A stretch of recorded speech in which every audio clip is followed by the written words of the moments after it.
between other cultures, and perhaps how do you see the different cultures that you've experienced affecting the Danish context, maybe? Well, I think, first of all, the Danish approach to architecture has one important potential to the city of the future, because the city of the future, for the first time in world history, will be the home of the majority of the world population. And therefore, the aspect of livability within cities across the world is going to be of increasing importance. And in that regard, the Danish tradition of providing spaces for living, I think, has a lot to offer.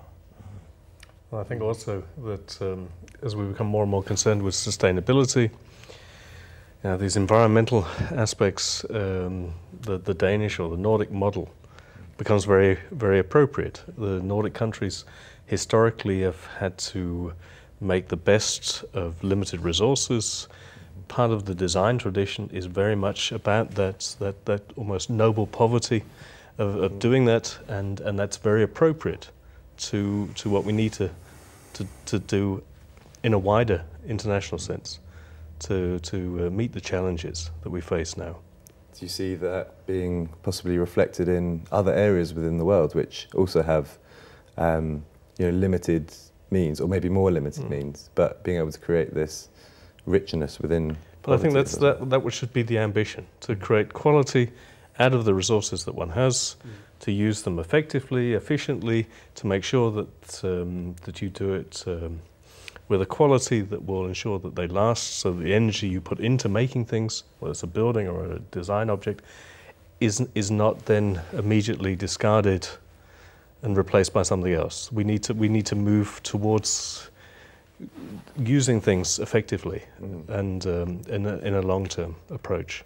I suppose that ties in with the ideas of sustainability, both in sort of materials and protecting the planet, but also in the sustainability of communities and the longevity of these communities. And I think that's the other aspect, as Nikolai was discussing, which I think the Nordic countries have also been strong in, is a social dimension in architecture and design, which is concerned with creating environments that are livable, encourage a quality of life in a very social sense, and that's also important if it's going to be sustainable for all of us. Definitely. Yeah, and creating sustainable spaces for communication, I would say, and in this case, I don't really find Denmark being an iconic place to look right now, at least not for the last 10 years, in order to be a bit critical to the society that we come from.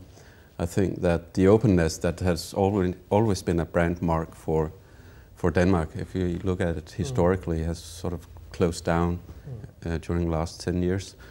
And I hope that we will again be the architects of cross-cultural global spaces for learning and creation of knowledge, which again is very big, but that's at least my vision upon things. But it's pretty hard right now if we look at the political situation.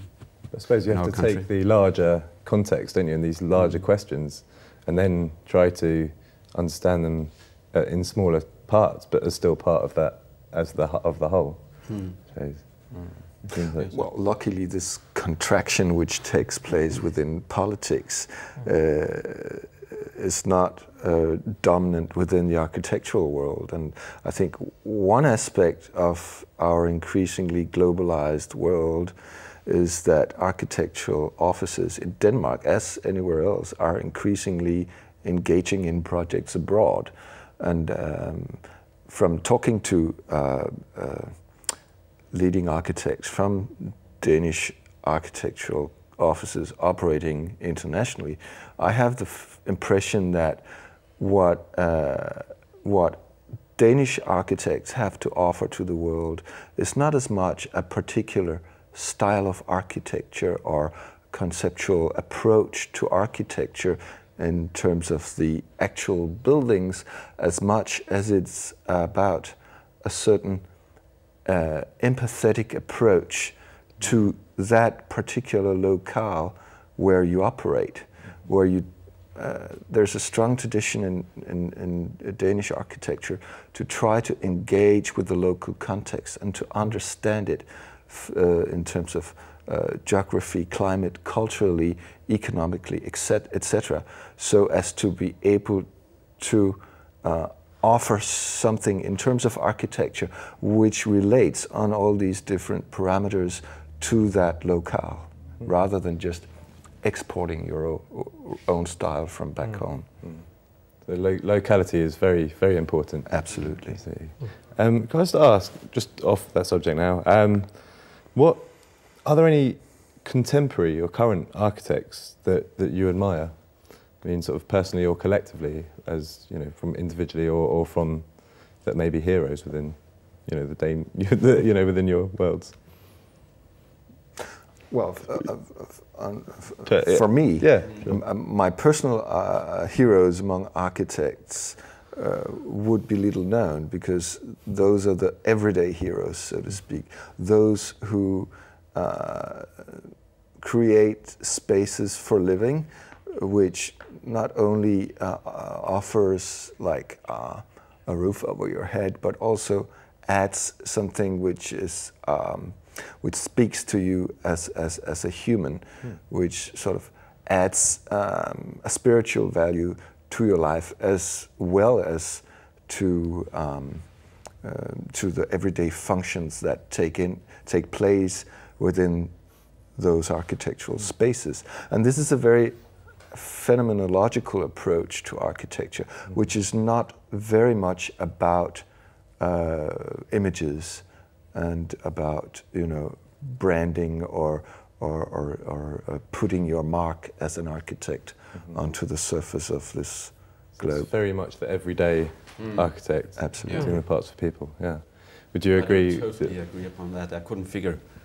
You asked the question, I was thinking, oh God, I'm gonna point out for this and make him the icon of all. So I totally agree with the arguments that Nikolai brought forward, that also according to this phenomenological approach to stuff, that it is the everyday architect that thinks in its aesthetics for the body to, in an appropriate way, to interact with the outer world, and has the ethics of the world and other human beings as a core in designing. Definitely. That must be the hero. So absolutely, very much an architect for the people. Anyway.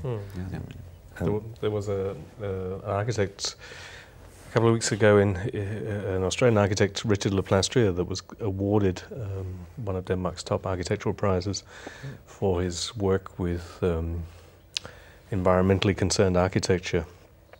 And Richard Le Plastrier is a very modest architect who's avoided publicity as much as possible, which is quite rare in our profession. Yeah. But nevertheless is finally getting the recognition for making architecture that is very sensitive to site, to landscape, to climate, very concerned with using materials that are renewable and so forth. And I think he represents a kind of approach that is appropriate and modest and poetic and phenomenological. Absolutely. On the themes of modesty, poetics and phenomenology, what was the first time you visited Utzon's Bagsværd Church? How would you describe your first experience of that place? And has it? What do you think that young architects could maybe take from it as well as? I think that sense that architecture can actually move you. It's rare, but when you experience it, and you have to experience it firsthand, it's not something you can experience indirectly through images in a magazine or a book. But when you feel that you are physically moved by something, by a space, by the tactility, the tectonic quality of something, that is a profound experience. And it makes everything that you've studied and you work towards worthwhile. So it was that kind of profound feeling that I had. and that I still have when I go back there. You know, of course, the novelty is, you know, it's not quite there, but because I know what I'm going to experience. But particularly when I take other architects to Boundsware Church, and I can sense also that strong emotional quality. It's great, isn't it? Because I mean, it's very hard to objectify and find sort of common ground between, you know, buildings of that nature, but then to see that other people are experiencing the same sort of emotion experience, it shows that the building has certain timeless qualities that which can span between people as well. And that's why I think it's a very significant example of what one can achieve in architecture, that one can, through a kind of poetic abstraction of nature, create something in architecture that moves us in that way. That's great. Well, on that, I suppose, theme, what would you, what sort of experience or work experience would you perhaps suggest for young architects to pursue in order to, you know, really have maybe a deeper understanding of the world around them? You know?